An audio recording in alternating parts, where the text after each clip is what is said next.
शारदां प्रणमाम्यहम् शारदां प्रणमाम्यहम् परतत्वे सदा लीनो रामकृष्ण समाज्ञया यो धर्मस्थापनरतो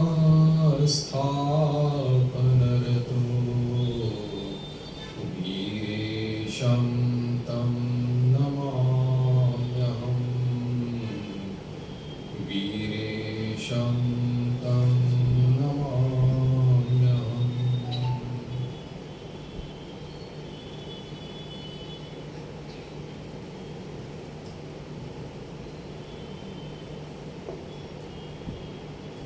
अनंत भावमय श्री रामकृष्ण देव के लीला चरित्र में भावमुख अवस्था में रह करके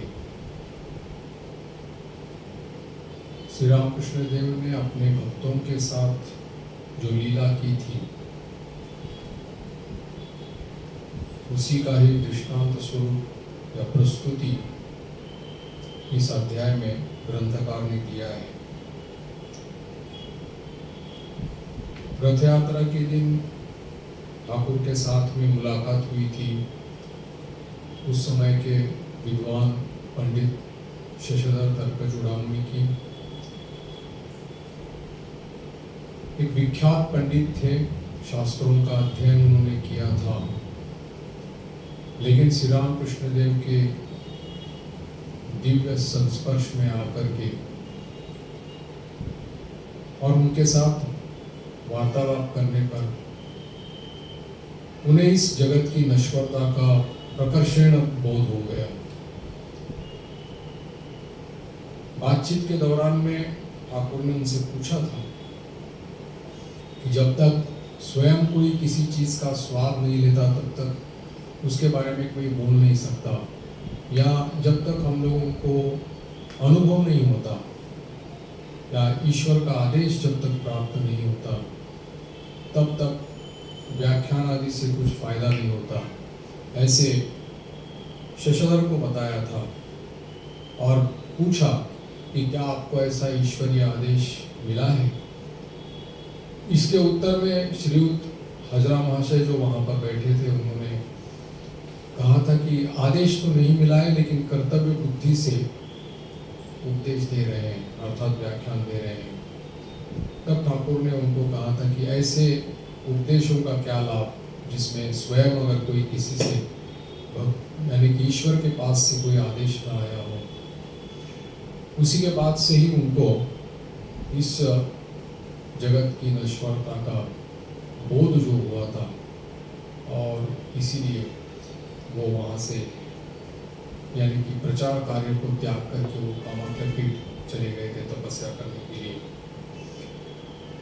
ठाकुर के जीवन में बार बार ये देखा जाता है कि यद्यपि उनका मन सब समय निर्विकल्प भूमि की तरफ जाता है, तथापि व्यवहार में कभी किसी की तरह की उनकी न्यूनता नहीं दिखाई पड़ती।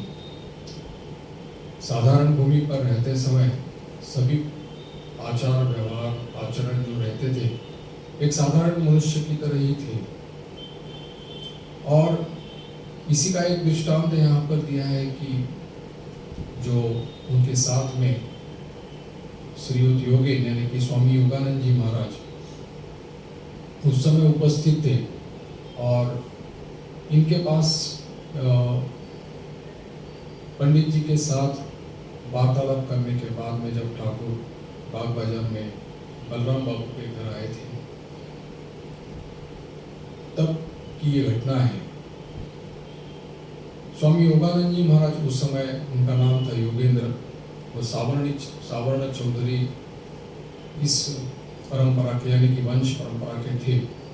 आचार निष्ठा थी तो इसलिए कहीं किसी के घर खाना पीना नहीं खाते थे। और ठाकुर की ये खूबी थी कि किसी का भाव नष्ट नहीं करते थे। जो जिस आचार में जिसकी निष्ठा है या जिसकी जो भाव है उसी को वैसे पालन करने देते थे। अगर उस निष्ठा में या उस भाव में अगर किसी भी तरह की संकीर्णता हो या उसके प्रति अगर कोई कट्टरता उनको दिखाई पड़ती थी तो उसके ऊपर सीधा प्रहार न करते हुए वो उसको अपने अद्भुत प्रेम से समझा देते थे कि उस बात की संकीर्णता को तो उनके सानिध्य में आकर के ही तब उसको पता चलता था और वो संकीर्णता को त्याग करके वो व्यक्ति उदारता की ओर बढ़ता था। योगेंद्र महाराज को भी ऐसे ही इन्होंने इस प्रकार से उनकी आचार निष्ठा में कोई बाधा नहीं दी, लेकिन जब वहाँ से जब बलराम बाबू के घर आए और साधारण भूमि पर थे तब सामने जब उन्होंने देखा योगेंद्र महाराज को देखा तब उन्होंने कहा कि इसने अभी तक भोजन नहीं किया है और इसलिए इसका चेहरा सूख गया है, तो इसको कुछ जलपान करवाइए। तो ठाकुर ने उनको बलराम बाबू के अंदर महल में भेजा था। तो भाव समाधि में मुहुर्मुहु लीन होने के बाद भी भक्तों के शारीरिक तथा मानसिक विषयों पर भी ठाकुर का कितना ध्यान रहता था, इसका ये उज्ज्वल दृष्टांत है। बलराम बाबू के घर पर जो रथ यात्रा का जो उत्सव होता था उसमें ठाकुर हमेशा सम्मिलित हुआ करते थे। उनके यहाँ पर श्री जगन्नाथ देव जी, सुभद्रा जी और बलदेव जी के विग्रह थे और उस दिन ही वो रथ में जो जैसे रस्सी खींच करके फिर उसमें उनका जो बरामदा है उसमें वहाँ पर नृत्य किया करते थे और काफ़ी सारे भक्त भी वहाँ पर सम्मिलित हुआ करते थे। उस दिन रथ यात्रा के दिन ये जगन्नाथ देव की रथ यात्रा समाप्त हो गई और दूसरे दिन जब ठाकुर दक्षिणेश्वर में आने के लिए निकले थे तब वहाँ ठाकुर को छोड़ करके आने की बात कुछ दो महिला भक्त जो थी उनको नहीं जची।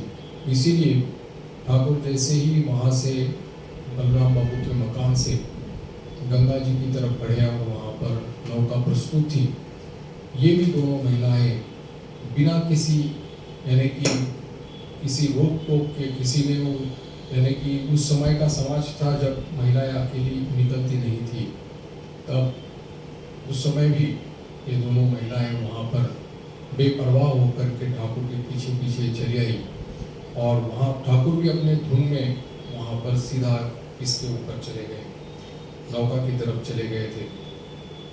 और ये इसकी यहाँ पर ग्रंथकार ने उल्लेख ये किया है कि ठाकुर का ये धुन में चलना और ये कितना एकनिष्ठ मन होने के कारण या एकाग्रता होने के कारण होता था कि जब जिस विषय में उनका मन लग जाता था तब उसी धुन में वो चलते थे और बाकी किसी चीज़ का ध्यान उनको नहीं रहता था, क्योंकि उसी मन के ऊपर उस भाव का विस्तार हो जाता था। और इसीलिए यहाँ पर कहा है कि वो ठाकुर यहाँ पर अपने भक्तों को यहाँ पर कहते थे दक्षिणेश्वर में रहते समय कि ये मेरा स्वभाव कैसे हो गया कि जब मैं महाकाली के मंदिर में दर्शन करने के लिए जाता हूँ तब बस वहीं पर जाकर के ही मुझे वापस आना पड़ता है, राधा कांत जी के मंदिर में नहीं जा सकता हूँ।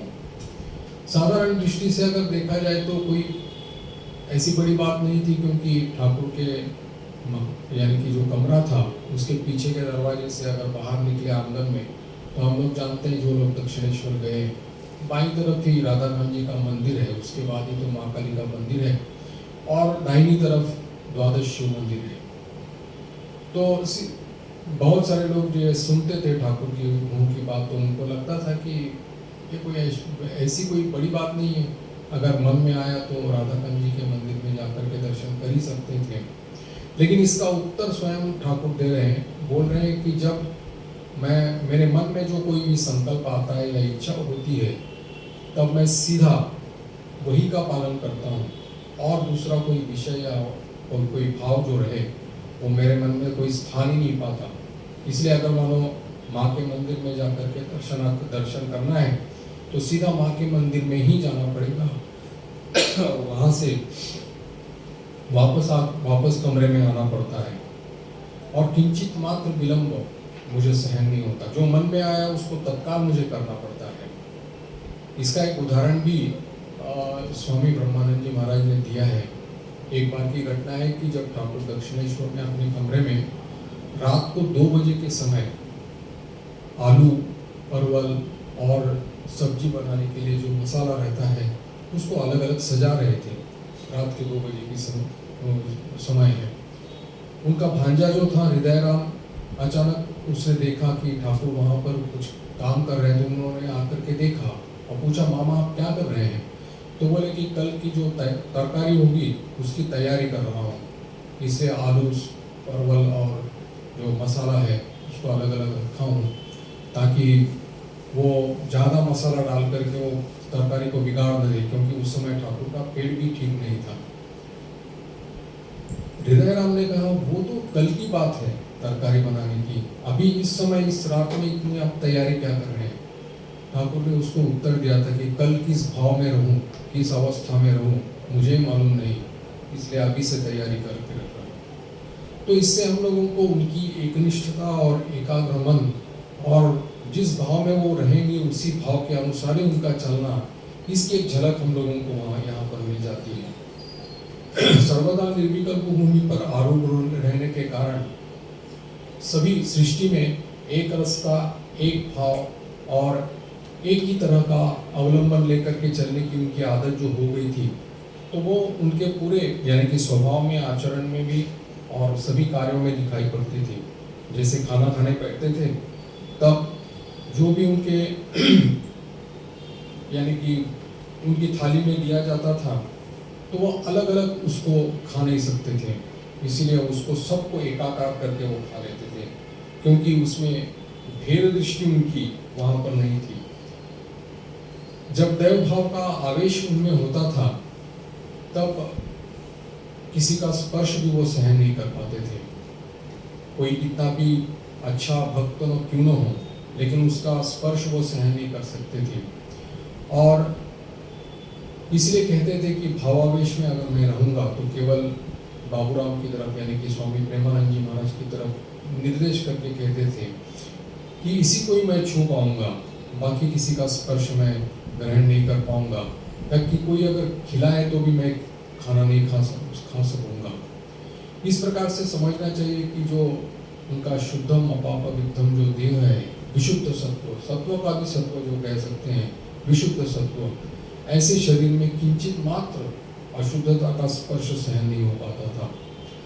इसीलिए जब ठाकुर इस प्रकार से वो अपनी धुन में वहाँ पर चल रहे थे, नौका में जाकर के बैठ गए, तो ये दोनों महिलाएं, भक्त महिलाएं उनके पीछे पीछे आकर के वो भी नौका में बैठ गई थी। और उन्होंने एक प्रश्न ये पूछा था ठाकुर को कि भगवान को पुकारने की तो इच्छा होती है लेकिन मन नहीं लगता, उसमें ऐसा कौन सी चीज़ हम लोग करें कि जिससे सुलह में मन लग जाए। ठाकुर ने कहा था कि तुम लोग अपने कंधे पर ये सब जिम्मेदारी क्यों लेते हो, अपने सब जो भार है वो सब प्रभु के ऊपर क्यों सौंप नहीं देते। जैसे कि आंधी में जो पड़ी हुई जो जूठी पत्तल रहती है उसका अपना अस्तित्व नहीं रहता, और जैसे हवा उसको उड़ा के ले जाती है वैसे वो पत्तल जो उड़ती रहती है। तो ठीक उसी तरह से समझना चाहिए कि उनके ऊपर पूरी तरह से भार सौंप करके अपने कार्य या कर्तव्य करते रहने चाहिए। ऐसे करते करते ठाकुर दक्षिणेश्वर पहुंच गए। फिर वहाँ पर वो दो भक्त महिलाएं श्री माँ के पास में नौबत खाने में गई और ये वहाँ पर काली मंदिर में माँ को प्रणाम करने के लिए गए थे। उसी समय ठाकुर वहाँ पर माँ के मंदिर में यानी कि नाथ मंदिर में खड़े रह करके प्रणाम करके भावावेश हो गया और एक तरह झुक पड़े थे।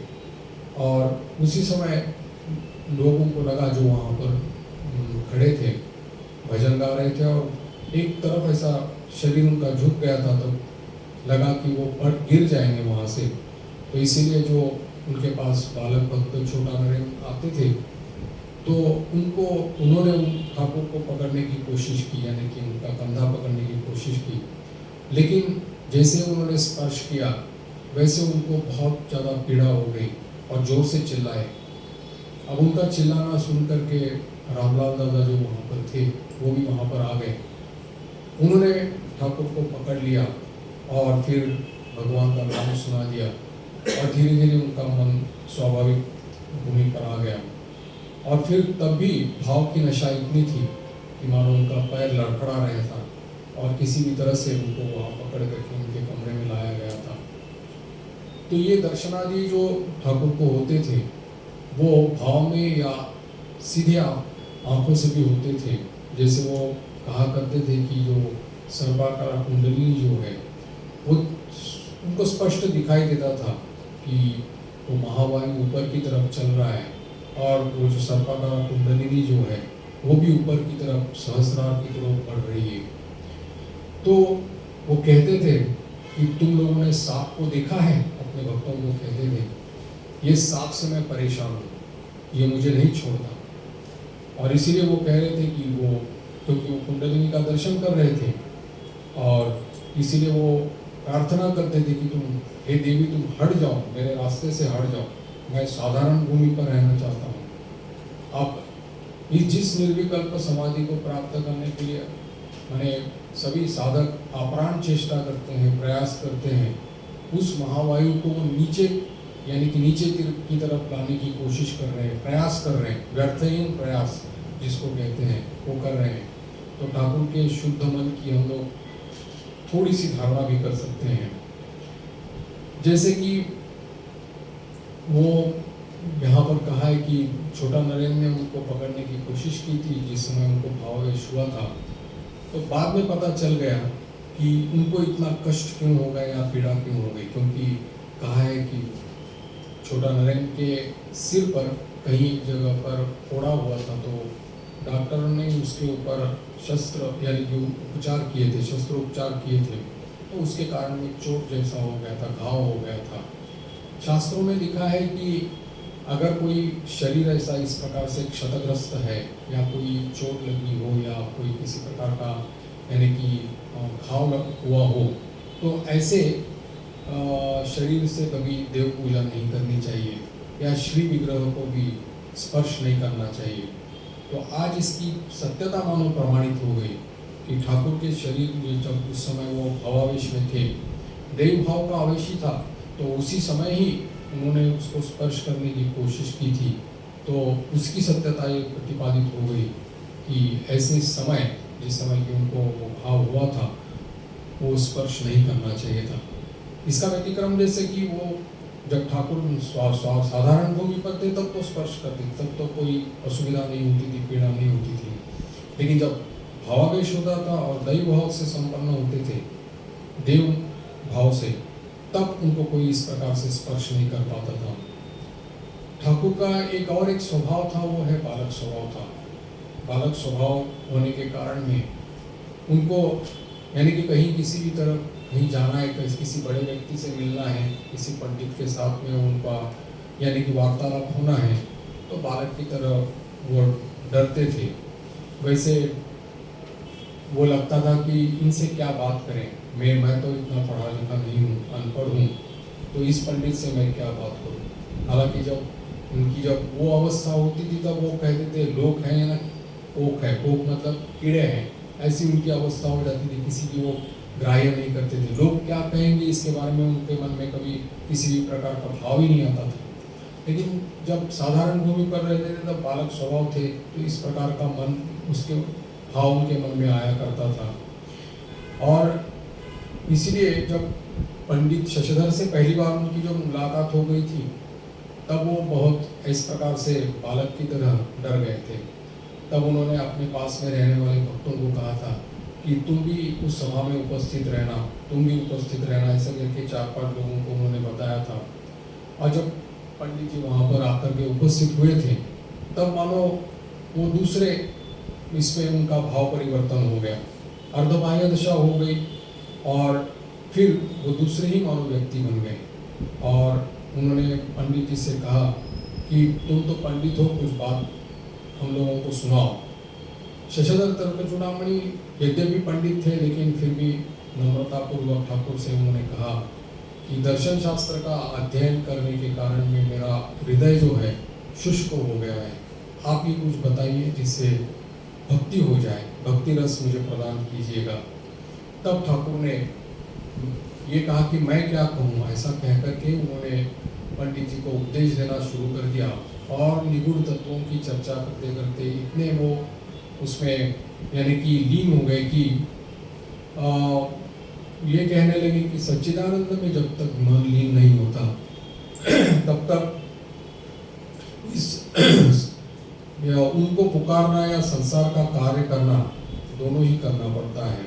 और जब पूरी तरह से मन उसमें लीन हो जाता है तब संसार का कार्य नहीं हो पाता। इस प्रकार की जो वार्तालाप पंडित जी से कर रहे थे और वो खड़े रह गए, उसी अवस्था में भावावेश में खड़े रह गए। पंडित जी को कहा कि मैंने तुम्हारे भीतर में देखा है, तुम अच्छे आदमी हो, और जैसे कि कोई परिवार की गृहिणी रहती है, वो सब खाना वाना बना करके सबको खिला करके सबका कार्य संपन्न करके जब नहाने के लिए जाती है तो वापस नहीं लौटती, कितना भी बुलाओ वापस नहीं आती। वैसे ही तुम्हारा ये सब जो कार्य तुम कर रहे हो उसको खत्म होने के बाद में तुमको वापस नहीं आना पड़ेगा।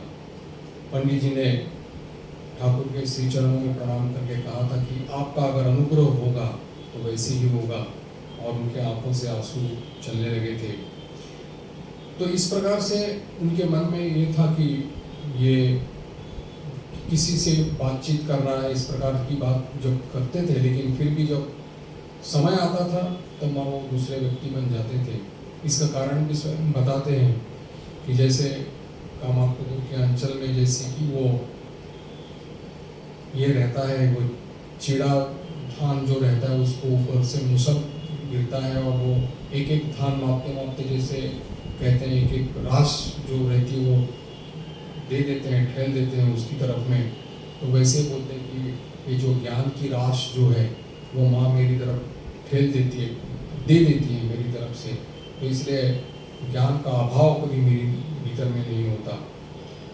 ये देखा जाता है कि जैसे अवतार पुरुषों के जीवन में कि एक अद्भुत आकर्षण सभी लोग उनके प्रति अनुभव करते हैं।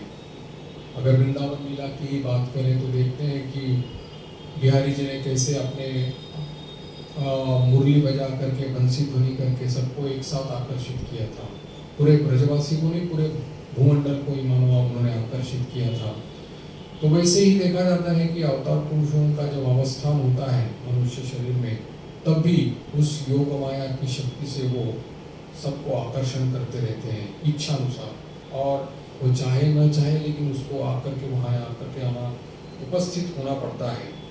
और फिर उसको जो प्रदान करना है वो दे देते हैं और उसको धर्मराज्य में अग्रसर कर देते हैं। कितने ही बार ऐसे देखा गया है कि बहुत सारे लोग ठाकुर के पास आया करते थे, ऐसे नहीं कि कोई श्रद्धापूर्वक आ गए हो, लेकिन विपरीत भाव से भी आते थे, कोई द्वेष भाव लेकर के भी आया है। लेकिन ऐसे लोगों को सम्मुख उपस्थित होते हुए देख करके भी ठाकुर ने उनको कभी कभी अचानक स्पर्श कर दिया, और फिर उनके जीवन में जो आमूल परिवर्तन आ गया, उससे वो ठाकुर को स्वयं भगवान या एक महापुरुष बोल करके उन्होंने ये किया है, अनुभव किया है। तो वैसे ही इसी प्रकार में प्रत्येक अवतार पुरुष में इस प्रकार की लीला दिखाई देती है। ठाकुर ने भक्तों के साथ जो लीला की थी उसमें एक प्रधान जो भक्त थी वो थी गोपाल की माँ, जिनका नाम था अघोरमणि देवी। वो उसका ठाकुर कामारहाटी की ब्राह्मणी बोल करके भी उसका उल्लेख करते हैं। ये गोपाल की माँ जो थी वो कामारहाटी में रहती थी, और वो जो यानी कि उसकी लड्डू गोपाल की जो उपासना करती थी, सेवा करती थी, और गोपाल मंत्र उनको मिला था। वहाँ पर ठाकुर के साथ उनका जो प्रथम दर्शन कहा है वो कार्तिक महीने में 1884 में उनका हुआ था। और ठाकुर के यहाँ पर आकर के ही उन्होंने ठाकुर के पास बैठ कर के ठाकुर का दर्शन करके ही वो एक अद्भुत आकर्षण उनके प्रति अनुभव किया था। उस समय उनकी उम्र करीब 60 साल की थी और ये बात है उस समय जो गोविंद चंद्र दत्त बोलकर के एक सदगृहस्थ थे जिनका कामारहाटी में राधा गोविंद जी का मंदिर था और उनके ही वंश परंपरागत पुरोहित थे ये जो कामारहाटी के ब्राह्मण के भाई थे। कामारहाटी की ब्राह्मणी यानी गोपाल की माँ विधवा थी और छोटे उम्र में ही उनके पति मर गए थे। उसके बाद में उन्होंने गोपाल मंत्र लिया था और निष्ठापूर्वक उपासना किया करती थी। ठाकुर के पास जब ये दोनों यानी कि गोविंद बाबू की जो पत्नी थी वो और ये गोपाल की माँ दोनों एक साथ वहाँ पर आई थी। ठाकुर के पास जाकर के ठाकुर ने उनके साथ में भगवत चर्चा की थी और उनको भक्ति तत्व के ऊपर में उपदेश दिया था और फिर जब विदाई लेने के समय में उनको फिर से आने के लिए कहा था। और ये जो गोविंद बाबू की जो पत्नी थी उन्होंने भी ठाकुर को कामारहाटी में आने के लिए उनके श्री विग्रह दर्शन करने के लिए निमंत्रण किया था। कामारहाटी से दक्षिणेश्वर करीब 2 मील की दूरी पर है, इसलिए वहाँ रह करके वहाँ दक्षिणेश्वर जाना उनके लिए आसान था। ये जो विग्रह यानी कि जो मंदिर और बगीचा जो जहाँ था वहाँ पर ही मानो ये गोपाल की माँ ने वहाँ पर आकर के रहना शुरू किया था। मंदिर के परिसर में ही एक कमरा उनको दिया गया था और वहीं पर वो रहती थी। उस समय की विधवा ब्राह्मणी थी और बड़ी कठोरता पूर्वक नियम पूर्वक रहा करती थी। त्रिसंध्या स्नान, एक बार भोजन, व्रत, नियम, उपवास, श्री विग्रह की सेवा और सतत नाम जप करना ये उनकी दिनचर्या थी। सवेरे भोर में करीब 2-2:30 बजे उठ करके फिर हाथ मुँह धो करके जप करने बैठती थी। तब करीब 8 बजे तक लगातार एकासन पर बैठ करके जप किया करती थी, नाम जप किया करती थी। उसके बाद में स्नान करने के बाद में राधा गोविंद जी के मंदिर में जा करके वहाँ पर सेवा करती थी और सेवा करने के बाद में दोपहर में जो उनका सेवा के ठाकुर को जो भोग लगता है, गोविंद जी को भोग लगता है, तो वो बनाने के बाद में फिर वो वापस आकर के अपने लिए रसोई बनाती थी। वहाँ की यानी कि भोग भी वो ग्रहण नहीं करती थी, इतनी आचार निष्ठा उनमें थी। तो वैसे ही ठाकुर के पास जब वो आया करती थी वही आचार निष्ठा उसमें थी। तो ठाकुर के लिए जब वो खाना बनाती थी तो नौबत खाने में ही श्री माँ के पास में 2-3 चूल्हे थे, उसमें एक चूल्हे पर ठाकुर के लिए वो खाना बनाती थी। लेकिन उसकी आचार निष्ठा इतनी थी कि उसी चूल्हे को फिर से धो करके गंगा जल से गोबर लगा करके फिर से अपने लिए खाना बनाती थी, इतनी आचार निष्ठा उनमें थी। और श्री माँ भी इन्हीं चूल्हों में ही ठाकुर के लिए खाना बनाती थी और ये आचार निष्ठा ठाकुर जानते थे। ब्राह्मणी का जो पितृकुल था वो कहा जाता है कि शाक्त परिवार के थे, लेकिन उनको मंत्र जो मिला था वो गोपाल मंत्र मिला था। तो इसी प्रकार से ठाकुर के पास जब आती थी तब इनकी यानी कि साधना में उच्च कोटि की साधिका के रूप में ही उन्होंने उनको देखा था और ठाकुर के प्रति वो विशेष रूप से आकृष्ट हो गई थी।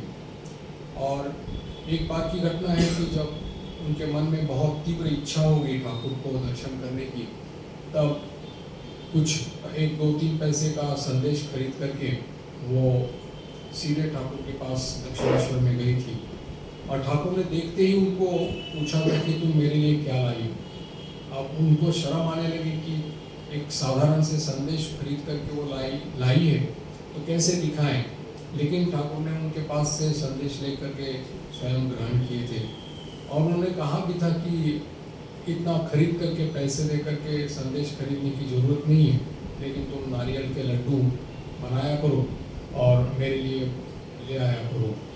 और फिर वो बता देती थी कि इस प्रकार की सब्जी बनाओ और मेरे लिए वो सब्जी बनाओ, ये सब्जी बनाओ, इस प्रकार से बातें कर ठाकुर करते थे और फरमाइश करते थे। तो ये गोपाल की माँ को बड़ा विचित्र लगता था कि कोई भगवत चर्चा नहीं, कोई भगवत कथा नहीं, केवल खाने की बात ही ठाकुर कर रहे हैं।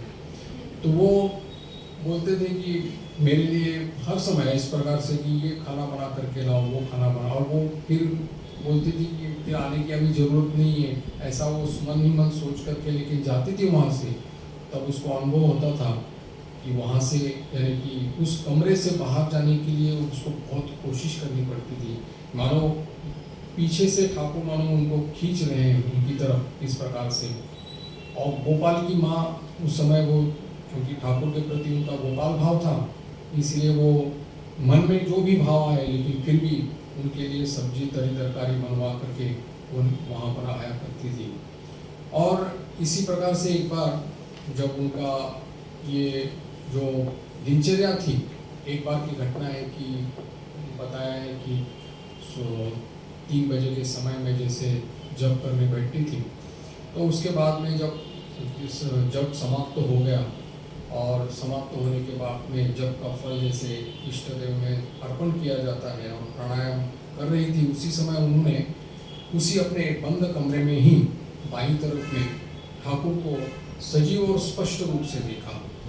उसको लगा कि क्या भ्रम हो रहा है, तो इसलिए वो कुछ देर तक उनको देखती रही। फिर अचानक उन्होंने जब ठाकुर का सचमुच है कि नहीं देखने के लिए उन्होंने स्पर्श करने की कोशिश की, तब देखा ठाकुर वहाँ से अदृश्य हो गए और उनकी जगह पर 10 महीने का गोपाल मानो उनकी जगह पर आ गया। और उस गोपाल ने ही तुरंत आकर के ब्राह्मणी के यहाँ पर गोद में आकर के लीला शुरू कर दी, जैसे बच्चे लोग करते हैं वैसे ही हाथ उठा करके और खाने के लिए मांगने लगे कि मक्खन खिलाओ आदि आदि। तो इस प्रकार से उनके जो इष्ट देव थे गोपाल बाल गोविंद जब थे, वो आप साक्षात यानी कि घनीभूत मूर्ति होकर के सामने आकर के अब उनसे खाने के लिए मांग रहे हैं। तो उनको बहुत बड़ी ये हो गई कि एक मैं गरीब ब्राह्मणी हूँ तो मैं क्या खिला सकती हूँ उसको। तो जो भी उनके इस पे लड्डू थे, नारियल के लड्डू थे, वो उसको खिलाने के लिए लगी। बोले कि मेरे पास तो इतना धन नहीं है कि मैं तुमको इतना खिला पाऊँ। और उस बार मैंने गोपाल ने बाल गोविंद ने उनको जप करने ही नहीं दिया, और जब भी माला लेकर के बैठे तो उस माला को ही छीन लेते थे गोपाल। तो इस प्रकार से फिर वो उन्होंने एक प्रातः काल जब हो गया तब एक प्रकार की अवस्था उनमें आ गई और दक्षिणेश्वर जाने की इच्छा हो गई। तब वो खड़ी हो गई उसी अवस्था में और दक्षिणेश्वर की तरफ चलने लगी पैदल ही। और ये जो गोपाल था तो वो भी उसने आना चाहा और उनकी गोद में उठ पड़ा, और वो भी उसके जैसे कंधे पर बैठ करके ब्राह्मणी के कंधे पर बैठ करके ही गोपाल को लेकर के वो दक्षिणेश्वर पहुंच गई। उस समय ठाकुर अपने कमरे में खटिया पर बैठे हुए थे और वो गोपाल गोपाल कह करके ठाकुर के कमरे में प्रवेश किया, और जैसे ही उन्होंने देखा तब गोपाल वहाँ से आकर के उठ करके सीधा जा कर के ठाकुर के श्रीअंग में मिलित हो गया। और फिर वो देखते ही रह गई, मतलब उसकी जो लीलाएं चलने लगी, वो बार बार ठाकुर के श्रीअंग में मिल जा रहा है, फिर वापस आ रहा है, खेल रहा है, और उसकी अवस्था इतनी रही कि आंखों से आंसू बहने लगे। और फिर उस अपने भीतर यानी कि एक प्रकार का अद्भुत आनंद, और जिसके वजह से वो आपे में अपने आप में नहीं रह पाई। और नाना प्रकार की इस प्रकार की लीला होने के बाद में जब उसको संभालना असंभव हो गया, तब ठाकुर ने उनको स्पर्श करके स्वाभाविक अवस्था दी, उनको खिलाया और फिर उनको वहाँ पर वापस भेज दिया था। अब वो गोपाल मानो उनका नित्य संगी बन गया। अब ये एक बहुत बड़ी बात है कि भाव में दर्शन होना एक अलग बात है, लेकिन साक्षात इस प्रकार से श्री विग्रह का दर्शन होना, यानी कि घनीभूत होकर के मूर्ति धारण करके साक्षात उसका जो अनुभव होना और सब समय निरंतर अनुभव होना बहुत बड़ी बात है। क्योंकि इसलिए ये इनको इसलिए हुआ था क्योंकि गोपाल की माँ जो थी वो उच्च कोटि की साधिका थी, इसलिए उनको हुआ था। इस प्रकार से नित्य लीला उनकी अभी वहाँ पर चलने लगी थी। और फिर वो गोपाल की माँ दक्षिणेश्वर बीच बीच में आया करती थी और गोपाल भी उनके साथ आया करता था। और फिर ठाकुर के श्रीअंग में, यानी कि ठाकुर ने उनको दिखा दिया था कि ठाकुर और गोपाल दोनों में कोई अंतर नहीं है। और फिर भी उनका जप करने का जप करने की जो निष्ठा थी उसको देख करके ठाकुर ने कहा कि तुमको तो अभी गोपाल के दर्शन हो रहे हैं, तो तुम इतना ये क्यों कर रही हो, इतना जप क्यों कर रही हो। गोपाल की माँ ने कहा था कि क्यों नहीं जप करो, तो ठाकुर ने कहा तुम्हारा तो सब हो चुका है। तो गोपाल की माँ ने पूछा मेरा सब हो गया है, तो बोले हाँ तुम्हारा सब कुछ हो गया है। तो उन्होंने कहा तुम जो बोल रहे हो कि सब कुछ हो गया है तो इसका मतलब हो ही गया है, तो फिर जप करने का मतलब क्या है। तो ठाकुर ने कहा कि अगर क्योंकि ये तो जप इसलिए करो कि इसको यानी कि अपने शरीर को दिखा करके कहा कि इस शरीर अच्छा रहे, ऐसा सोच करके अगर जप कर सकती हो तो करो। तो गोपाल की माँ ने ये कहा था कि हाँ जरूर मैं ऐसा ही करूँगी कि जब करूँगी तो तुम्हारे अच्छे के लिए, यानी कि तुम्हारे शरीर अच्छा रहे इस प्रकार से, इसके लिए ही वो मैं करूँगी। तो ये कहा गया है कि करीब 2 महीने तक इस प्रकार से लगातार इस गोपाल की माँ को इस प्रकार से भगवान यानी कि गोपाल के दर्शन होते रहते थे। चिन्मय श्याम, चिन्मय धाम, चिन्मय नाम जैसे कहा जाता है, तो इस प्रकार से बहुत ही कहा जाता है कि सौभाग्यशालिनी है ये गोपाल की माँ।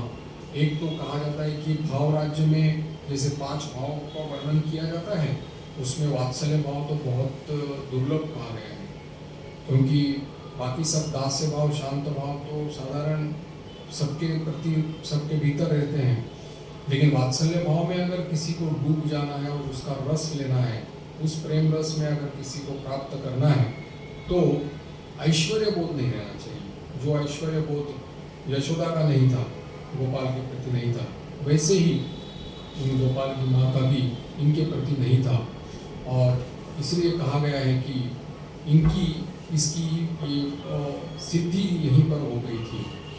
ठाकुर के मन में एक बार इस प्रकार की बात आई थी, 1885 की घटना है कि महाप्रभु का चैतन्य देव का जो संकीर्तन जो होता था उसमें कहा है कि नगर कीर्तन करते थे और उनके साथ साथ बड़ा जन समूह जो था उनके साथ साथ जाया करता था।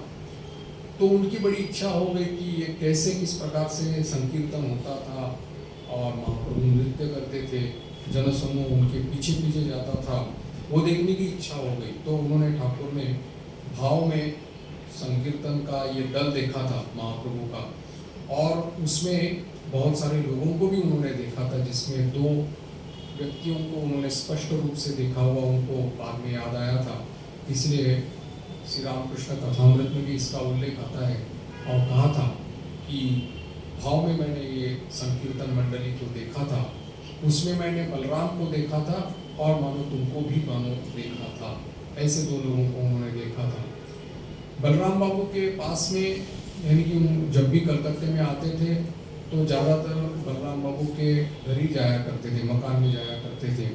बलराम बाबू का मकान उनके लिए मानो बताते थे कि मेरा बैठक खाना है, क्योंकि बलराम बाबू के घर में जगन्नाथ देव जी की सेवा थी, सुभद्रा बलराम की सेवा थी, और उनका अन्न शुद्ध है ये कहा करते थे, और उनके पास में जो विग्रह था उसकी नित्य सेवा, और इसीलिए उनके वंश परंपरा में ही ये सब कुछ भक्ति का बीज था।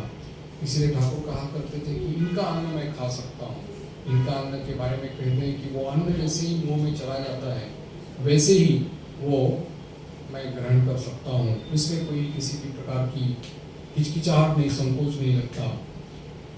ये देखा गया है कि ठाकुर जब जैसे नित्य नैमित्तिक कार्य करते थे उसमें भी एक अलौकिकत्व रहता था या अभिनव ये रहता था, और बलराम बाबू को ये जो सेवाधिकार उनको मिला था वो उनकी निश्चित ही जन्म जन्मांतर की जो पुण्य है या सुकृत है उसकी वजह से उनको मिला था। ठाकुर ने जो 4 रसददार जो कहे थे उनके जीवन में आने वाले, उसमें से प्रथम रसददार यानी कि उनकी सभी प्रकार की आवश्यकताओं को पूर्ण करने वाले जो थे, उसमें से प्रथम रसददार तो मथुर बाबू थे।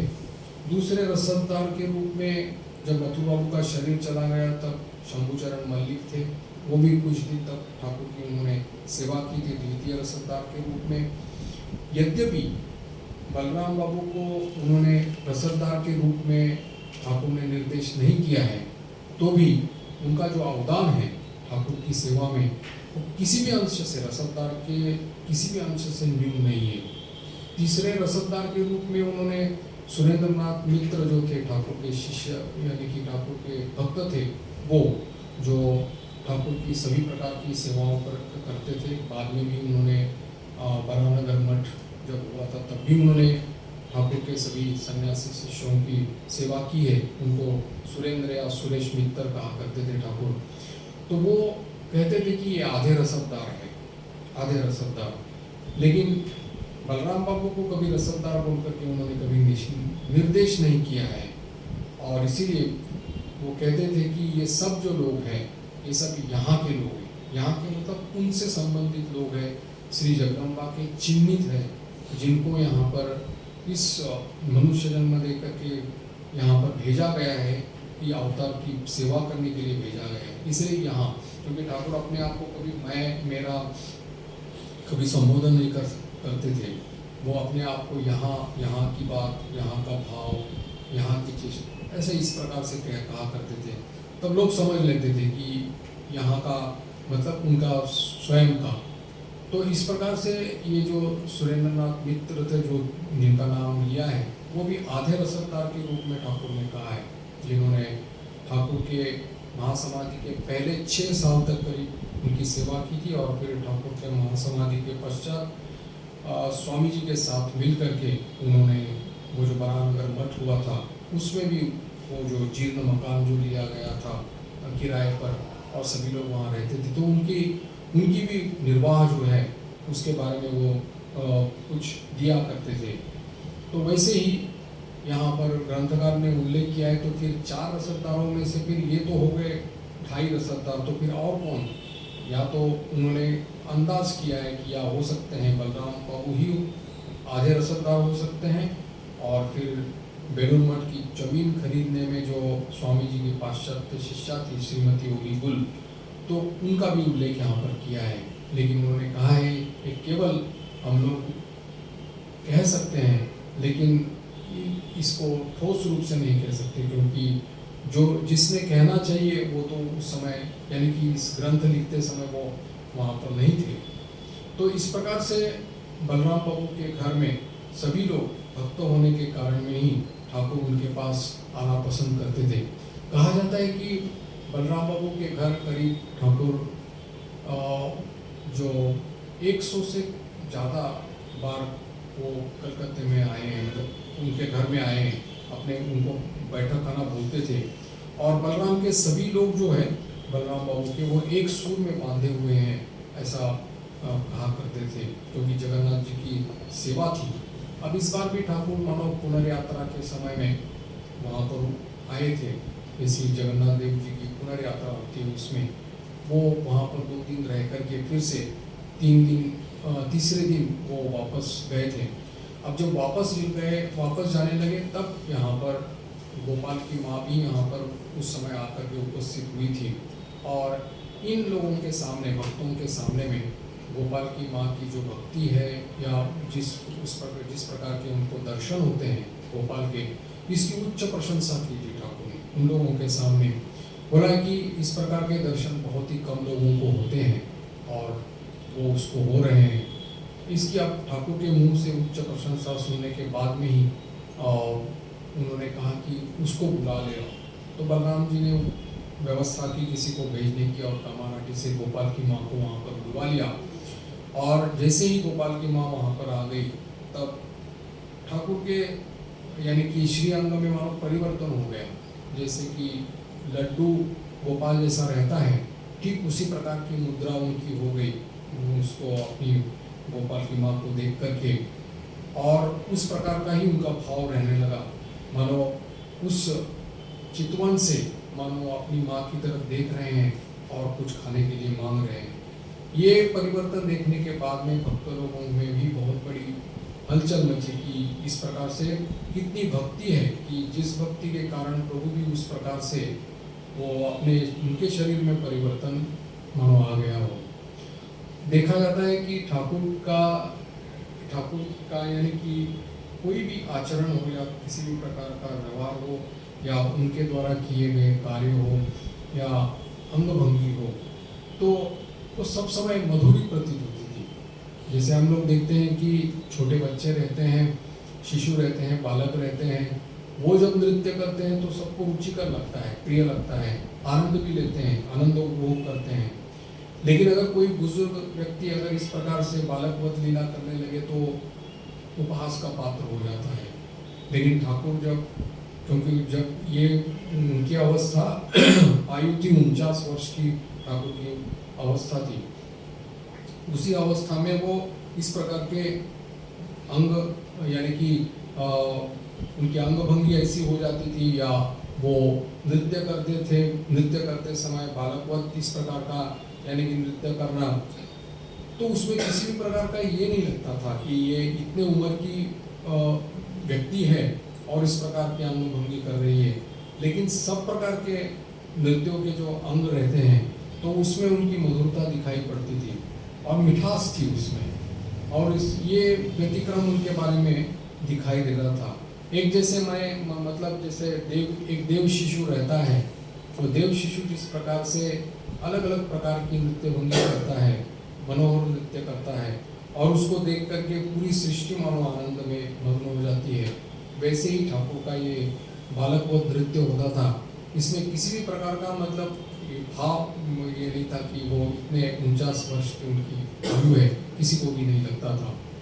तो यहाँ पर पुनर्यात्रा के बाद में जब ठाकुर दक्षिणेश्वर में आगमन करते हैं तब गोपाल की माँ भी उनके साथ में आती है और भी एक महिला उनके साथ में आती है, और इनके जो बलराम बाबू के घर की लोग जो रहते हैं वो उनको कुछ उपहार के रूप में कुछ लोग देते हैं इनको, क्योंकि इनके पास तो कुछ था ही नहीं, जानते थे। लेकिन वो लेकर के जब ठाकुर के साथ में ही नौका में जब वे बैठ जाती है तब ठाकुर इस चीज़ को पसंद नहीं करते, क्योंकि असंतुष्ट हो जाते हैं और वो बोलते हैं कि इस प्रकार से कोई चीज़ को लेना उचित नहीं था। ऐसा आप गोपाल की माँ को कितना प्यार करते थे वो ठाकुर जानते हैं, लेकिन फिर भी उस ये आचरण से उनको थोड़ा सा ये हो गया, इसलिए उन्होंने बार बार वो जो चीज़ें उनके साथ में आई थी उनकी तरफ देखने लगे। जब दक्षिणेश्वर में आ गई थी गोपाल की माँ, सीधे माँ श्री माँ के पास में नौबत खाने में गई और उन्होंने कहा कि इस प्रकार से गोपाल मेरी तरफ देख रहा था और उसमें इसको मानो उनको पसंद नहीं आया होगा। श्री माँ ने सांत्वना देकर के उनको कहा था, दिया है तो ठीक ही है और देने वाला तो तुमको कौन है और तुमको ये ज़रूरत है इसलिए तो दिया गया है, इसमें दोष क्या है। लेकिन फिर भी जब गोपाल को पसंद नहीं यानी कि ठाकुर को पसंद नहीं, इसलिए वो चीज़ें उन्होंने बांट करके फिर लेके गई थी और उन्होंने खुद उस समय खाना बना करके ठाकुर को खिलाया था और ठाकुर ने भी उसको प्रसन्न मुद्रा से यानी कि उन्होंने खाया था। ठाकुर की जो ये शिक्षा प्रणाली थी वो देखने लायक थी। किसी को समझा करके, किसी को प्रेम से समझा करके या किसी के ऊपर की उपहास करके, उदासीन रह करके, कठोरतापूर्वक या और किसी भी तरह से, यानी कि उसके जो चरित्र में या कोई खामियां हैं या न्यूनता है या भूल है, उसको वो सुधारने की बड़ी कोशिश करते। जिसको उन्होंने अपना समझ लिया है उसके भीतर में इस प्रकार की कोई भी किसी भी प्रकार की न्यूनता हो या त्रुटि हो, भूल हो, ये वो पसंद नहीं करते थे और तत्काल उसको सुधारने में लग जाते थे। तो वैसी ये घटना है कि गोपाल की माँ में अपने इतनी उच्च कोटि की साधिका होने के बावजूद भी उन्होंने जो उनको पसंद नहीं आया वो उन्होंने स्पष्ट रूप से कहा नहीं, लेकिन उन्होंने अपने आचरण से दिखा दिया कि ये उनको पसंद नहीं था। तो ये एक ठाकुर की अद्भुत यानी कि शिक्षा प्रणाली थी जिसका यहाँ पर हम लोगों को परिचय मिलता है। आज यहीं पर विराम दे देते हैं। ओम शांति शांति शांति। हरि ओम तत्सत। श्री राम